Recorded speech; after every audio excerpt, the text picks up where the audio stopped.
leur clientèle. Quand les réseaux sociaux sur Internet deviennent solidaires, c'est une idée qui nous vient des États-Unis et qui peut changer la vie. Quand on a un parent dépendant ou un enfant malade, il n'est pas toujours facile de s'organiser. Alors le site Internet Aidons Ensemble donne un coup de main à ces familles en les mettant en relation facilement avec leurs proches. Les explications d'Alexandra Marie et Pierre-Julien Kers. Théophile a 8 ans et autour de lui, une attention permanente est nécessaire, car il est atteint d'une maladie lysosomale, une pathologie neurodégénérative. Sa mère doit donc s'organiser pour qu'il ne reste jamais seul. C'est pour ça que j'ai besoin d'aide, parce qu'on a aussi besoin de souffler, comme parents et comme aidant familial. Et c'est vrai qu'après, c'est une question de confiance.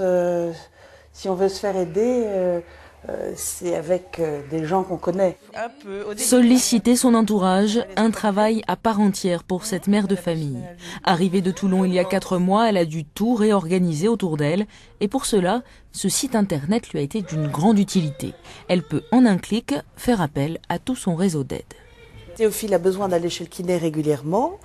Un jour où j'ai un rendez-vous et où je ne peux pas l'emmener, je vais en profiter pour faire une alerte et demander à mon réseau s'il peut venir m'aider. C'est un moyen très rapide de les solliciter et en même temps qui respecte leur liberté.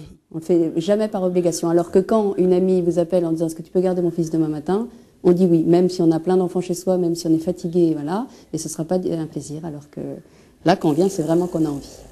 Depuis sa création en septembre, une centaine de communautés ont été créées sur ce site. À l'origine, l'idée était de soutenir les personnes de plus en plus nombreuses à devoir s'occuper de leurs aînés. On sait que les aidants, en fait, se retrouvent souvent à gérer seuls le problème. Ils sont seuls, ils sont isolés. On se rend compte que des personnes qui s'occupent de personnes âgées sont souvent très fatiguées, épuisées moralement et physiquement, et qu'elles ont besoin d'un réseau de soutien qui soit actif ou qui au moins compatisse avec eux. Même s'il coordonne l'entraide, ce site n'a pas pour vocation de créer une chaîne de solidarité bénévole.